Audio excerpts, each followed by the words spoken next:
Dapat walang kinikilingan, walang mga interes na pinoprotektahan, walang pinapangalagaan, kundi kapakanan ng sambayanan at katotohanan. Balitang walang bahid, walang labis, walang kulay. Serbisyong totoo lang. Alas 7:02 minuto makalipas ay 7 ng umaga. Handog sa inyo ng GMA at RGMA Network Incorporated sa lahat ng dako ng Pilipinas, sa Luzon, Visayas, Mindanao.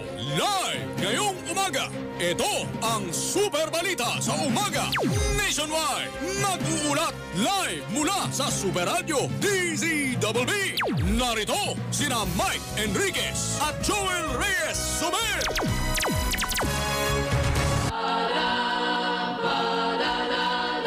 Super Radio, Super Radio, Super Radio.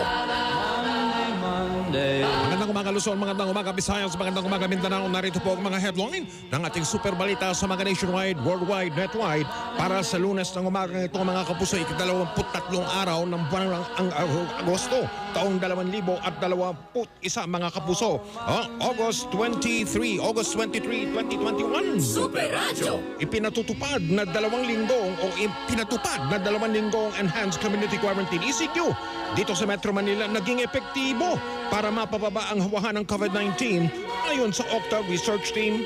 Utilization rate ng mga ICU bed, COVID ward bed at isolation bed sa buong bansa patuloy na tumataas ayon sa Department of Health. Health Secretary Francisco Duque III nanawagan na ng dialogo. Usapan daw sa pagitan ng mga ospital at ng PhilHealth para maplansya ang lumalalang gusot na magkabilang panig.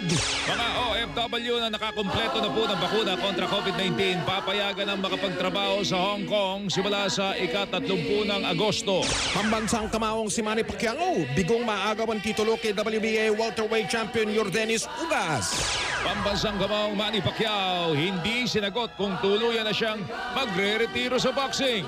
Isang mambabatas nanawagan sa Meralco na huwag nang ituloy ang nakatakdang dagdag singil sa kuryente ngayong buwan ng Agosto. Malaki ang dagdag bawas presyo sa mga produktong petrolyo.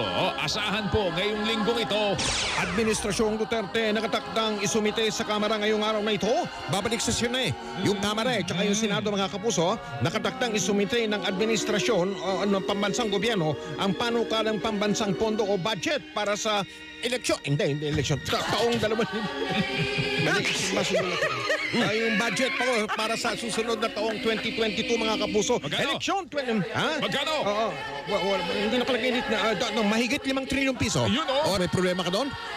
Mahigit 5 trilyong piso. Natin kukunin nyo. Kaya mo yan, Joel. Kaya mo lalo yan. Gobyerno, ipinagbabawal na po ang pagpapadala ng mga Pilipinong manggagawa sa Afghanistan. Ito ang Super Balita sa Umaga Nationwide. Bantay Panahon.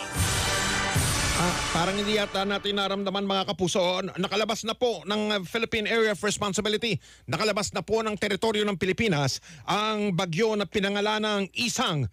May international na pangalang Omais na mataan ang bagyo sa layong 785 kilometro sa ilangan bahagi ng Itbayat, Batanes. Umiiral ang hanging habagat sa kanlurang bahagi ng Katimugan o Luzon ng Kabisayaan pati na Mindanao. Ang kanlurang Kabisayaan, Zamboanga Peninsula, Palawan, Occidental Mindoro, Basilan, Sulu at Tawi-Tawi ay makakaranas ng maulap na papawari na may kalat-kalat na pagkabagulan, pagkulog, pakidlat.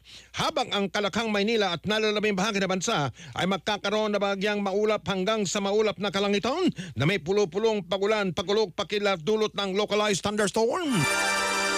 Bantay Panahon. Kayo'y nakikinig sa Super Balita sa Umaga Nationwide.